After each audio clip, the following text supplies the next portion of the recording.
Hi, ఇవాళ మనం primary hyper parathyroidism అన్న కండిషన్కి ఏమేమి పరీక్షలు చేస్తామో, దీన్ని ఎలా డయాగ్నోస్ చేస్తాము అన్న దాని గురించి డిస్కస్ చేస్తామండి. ఫస్ట్ మనకి ప్రైమరీ హైపర్ పారాథైరాయిడిజం అన్న డయాగ్నోసిస్ అన్నది మనకి బ్లడ్లో కాల్షియం లెవెల్స్ ఎక్కువగా ఉండాలి. అదే కాకుండా కాల్షియం లెవెల్స్తో పాటు పారాథైరాయిడ్ హార్మోన్ లెవెల్స్ కూడా ఎక్కువగా ఉండాలి.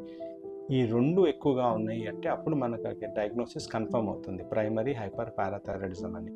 అంతేగాని మనం ఏదో ఇప్పుడు స్కాన్ చేసినప్పుడు మనకి స్కాన్లో ఎవరైనా పారాథైరాయిడ్ గ్లాండ్ పెద్దగా ఉంది అన్నంత మాత్రాన మనం దాన్ని ప్రైమరీ హైపర్ పారాథైరాయిడిజం డయాగ్నోస్ చేయడానికి ఉండదండి. కన్ఫర్మేషన్ ఆఫ్ ద డయాగ్నోసిస్ మనకి బ్లడ్ టెస్ట్లో కాల్షియం ఎక్కువగా ఉండాలి, దాంతోపాటు పారాథైరాయిడ్ హార్మోన్ కూడా ఎక్కువగా ఉండాలి. ఈ రెండు ఉన్నాయంటే కన్ఫర్మ్ అయిపోతుంది. సెకండ్, మనకి ఈ కన్ఫర్మ్ అయిన తర్వాత నేను ఇంతకుముందు చెప్పినట్టు మనకి 4 పారాథైరాయిడ్ గ్లాండ్స్ ఉంటాయి. ఇప్పుడు రైట్ సైడ్ 2, లెఫ్ట్ సైడ్ 2 ఉంటాయండి. సో ఏ గ్లాండ్లో ప్రాబ్లం ఉందో మనం కనుక్కోవాలి. దానికి కొన్ని పరీక్షలు చేస్తాము. ఫస్ట్ మనం చేసేది అల్ట్రాసౌండ్ స్కాన్ అంటాం. అల్ట్రాసౌండ్ స్కాన్లో మనకి ఆల్మోస్ట్ 70 to 80% పేషెంట్స్లో మనం కనుక్కోగలుగుతాం ఏది అబ్నార్మల్గా ఉందని.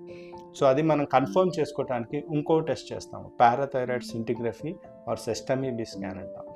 ఆ స్కాన్లో కూడా మనకి అరౌండ్ 70-80% పేషెంట్స్లో గ్లాండ్ అన్నది కనిపిస్తుంది. ఒకవేళ అల్ట్రాసౌండ్ ప్లస్ పారాథైరాయిడ్ సింటిగ్రఫీ రెండిట్లోనూ కనుక ఒకే గ్లాండ్ కనిపించిందంటే 95 to 98% ఆ ఒక్క గ్లాండ్లోనే ఉంటుందండి.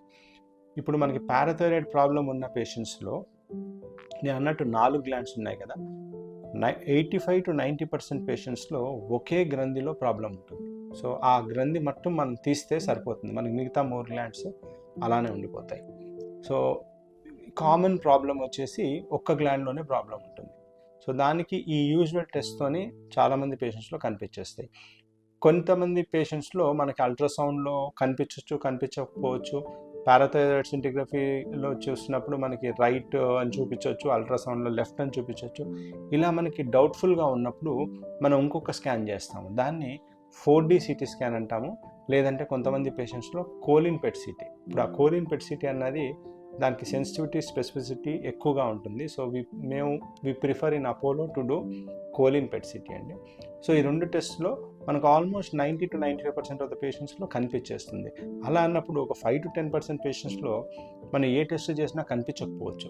కనిపించపోయింది, అరే నాకు కనిపించలేదు కదా, ఇంకా ఆపరేషన్ అనవసరమేమో అనుకోకూడదండి. ప్రైమరీ హైపర్ పారాథైరాయిడిజంకి బెస్ట్ ట్రీట్మెంట్ ఆపరేషనే. సో మీరు కరెక్ట్ ఒక పారాథైరాయిడ్ సర్జన్ని ఎండోక్రైన్ సర్జన్ ఐడెంటిఫై చేసుకొని వాళ్ళ దగ్గరికి వెళ్తే వాళ్ళు ఆపరేషన్ చేసి మీ 4 గ్లాండ్స్ని చూస్తే వాళ్ళకి అర్థమవుతుంది ఏది అబ్నార్మల్, ఏది పెద్దగా ఉంది. ఇప్పుడు నార్మల్ సైజ్ అన్నది మనకి పారాథైరాయిడ్ కందిపప్పు గింజంత ఉంటుంది. సో మనకు చూడంగానే అర్థమవుతుంది ఇది ఏది పెద్దగా ఉంది.